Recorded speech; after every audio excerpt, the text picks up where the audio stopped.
You've been working really hard to create a healthy team, and you're noticing that it's not working. Something's amiss with some people. What do you do? Hey, everybody, I'm Christina Cummins, creator of the Turnover Solution Program, where we teach leaders how to take the research and incorporate best practice into their strengths, their personalities, and their style. Today, we're talking about what to do when you've done all of this hard work as a manager to create a healthy team and something's still not working.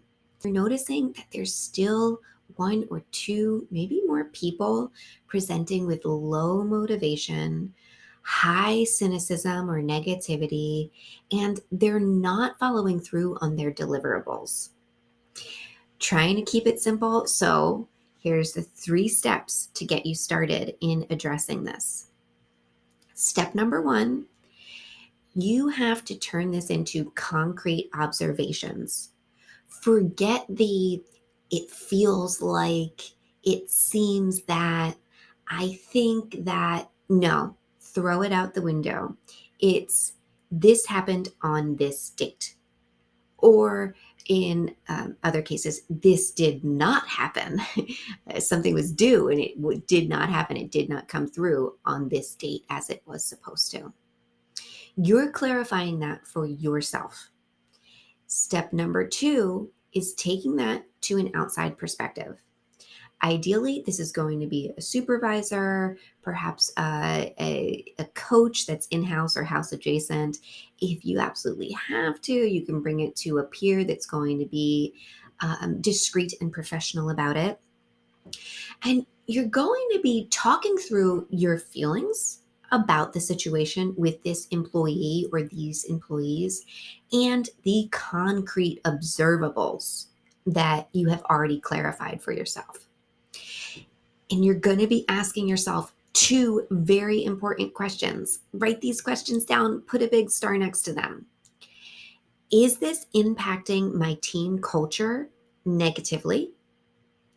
Is this impacting my team productivity negatively? If the answer to either of those 2 questions is yes, then you're going to move on to step 3. If the answer to either of those or to both of those questions is no, then you're going to rewrite your narrative surrounding this problem with this employee or employees. It might be an annoyance to you, but not necessarily a problem within your team. And that needs to be worked out within you. That's for another video. If you've determined that these problems are impacting team culture and or team productivity, then you're moving on to step 3, the difficult step, addressing it with the employee. So you're bringing this directly to the employee, those concrete observables, and you're getting their perspective on it. You're listening, you're hearing, and if they're defensive, you're remaining cool and calm. So you're creating then a collaborative plan with them. And that plan is going to have very clear measurables as the outcome. In order for them to achieve those measurables, you're going to offer whatever support they need. And while you might have some ideas, they're the best judge of what they're going to need to provide you with those measurables, with the outcomes. Then you're going to come back in about 2 weeks and you'll revisit, did those supports help? Where are you in your progress to delivering on those outcomes, those very concrete outcomes? And you revise the plan. You don't want perfection in those 2 weeks. I mean, of course, you want perfection in those 2 weeks. It's not necessary, though. The person is going to come to you now that they've been in the process of walking the walk to say, hey, you know what? I actually needed this instead of that. And you want that. That's a good thing. Then you're going to revisit in about 2 weeks again. Now, it depends on when the deadlines are, the specific plan. So, this is just a framework. But at the end of the second 2 weeks, so about a month into the plan, then you're really evaluating, did this person follow through on at least 85% of those deliverables? This is all very different than the write up or termination process.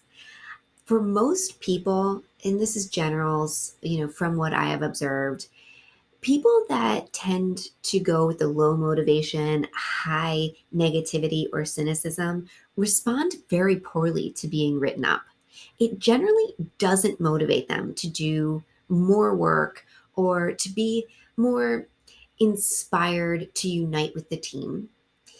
So we want this process to be very separate from that.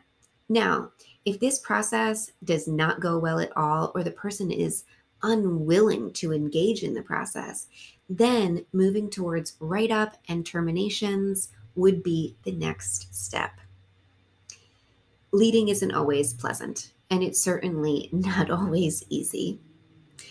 I love talking leadership. And if there's anything I can do to support you in your journey, please contact me. I will put my email in the description box below. Have a great day, everybody. Bye bye.